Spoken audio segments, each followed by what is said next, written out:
Hello students, welcome to the Hindi class. I am Nalini से। आज हम रचना प्रसून क्लास 4th का चैप्टर 3 शब्द विचार पढ़ेंगे। ठीक है, पहले हम इसको पढ़ते हैं, समझते हैं। बच्चों, इससे पहले वाले चैप्टर में हमने वर्ण विचार के बारे में पढ़ा था।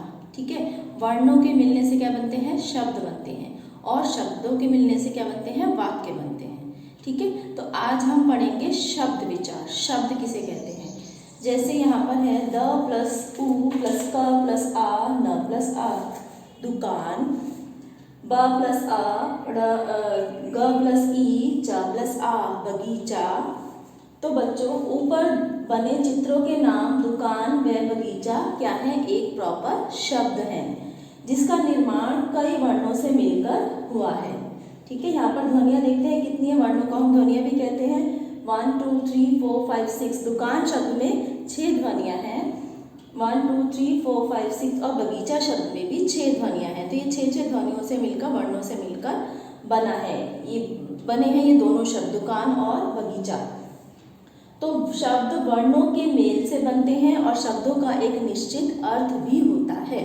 ठीक है, शब्द वर्णों के मेल से बनते हैं और शब्दों का एक निश्चित अर्थ भी होता है। जैसे मैंने यहाँ पर मान लीजिए 3 वर्ण लिखे हैं, क, ल और म।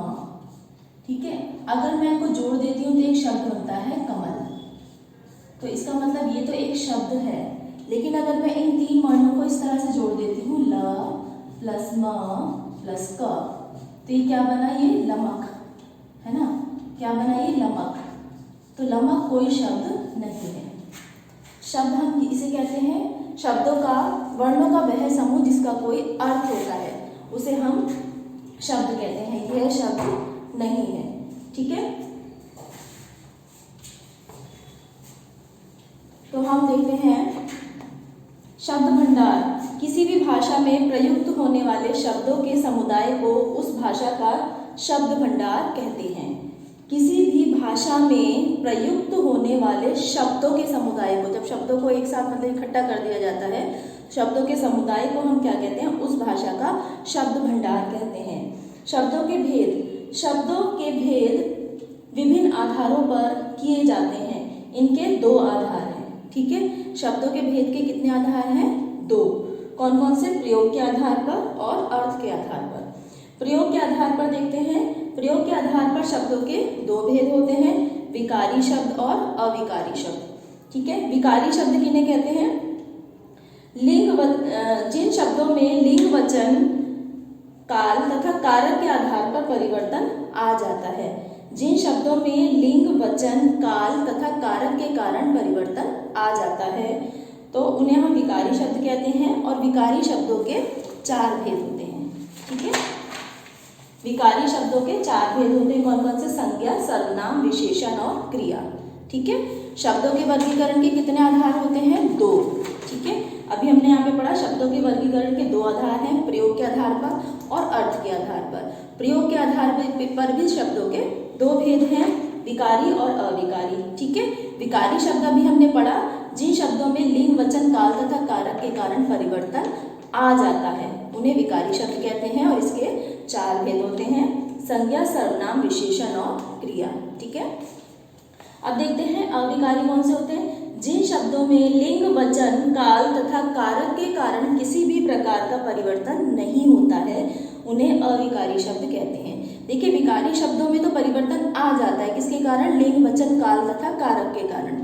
लेकिन अविकारी शब्दों में लिंग, वचन, काल, कारक के कारण कोई परिवर्तन नहीं आता है, इसलिए इन्हें अविकारी शब्द कहते हैं। और ये भी 4 प्रकार के होते हैं, क्रिया विशेषण, संबंध बोधक, समुच्चय बोधक और विस्मयादि बोधक। ठीक है, क्रिया विशेषण, संबंध बोधक, समुच्चय बोधक और विस्मयादि बोधक। समुच्चय बोधक को हम योजक भी कहते हैं। समुच्चय बोधक को हम योजक भी कहते हैं।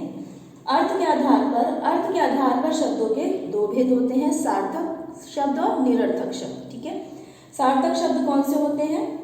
जिन शब्दों का कोई अर्थ होता है। जिन शब्दों का कोई अर्थ होता है उन्हें हम सार्थक शब्द कहते हैं। जैसे किताब, कुर्सी, चिड़ियाघर, बालक आदि। ठीक है, और निरर्थक कौन से होते हैं? जिन शब्दों का कोई अर्थ नहीं होता है उन्हें हम निरर्थक शब्द कहते हैं, जैसे धूप वूप, गाना वाना, चाय शाय आदि। और इनका प्रयोग ना हम अधिकतर किसके साथ करते हैं? सार्थक शब्दों के साथ में ही कर देते हैं। ठीक है, ऊपर लिखे शब्दों में धूप वूप, शाय, वूप, वाना, शाय आदि का कोई अर्थ नहीं है, अतः ये शब्द निरर्थक है। ठीक है, सिंपल सा मीनिंग है कि सार्थक शब्द जिनका कोई अर्थ होता है और वो सार्थक कहलाते हैं, और जिनका कोई अर्थ नहीं होता है वो निरर्थक शब्द कहलाते हैं। ठीक है, इस पर रखने योग्य बिंदु, शब्द वर्णों से मिलकर बनते हैं। सेकंड, शब्द का कुछ अर्थ होना चाहिए, कुछ अर्थ निकलना चाहिए। थर्ड, प्रयोग के आधार पर शब्दों के दो भेद होते हैं, विकारी और अविकारी। और अर्थ के आधार पर भी शब्दों के दो भेद होते हैं, सार्थक शब्द और निरर्थक शब्द। बच्चों चैप्टर आपके क्लियर हो गया है?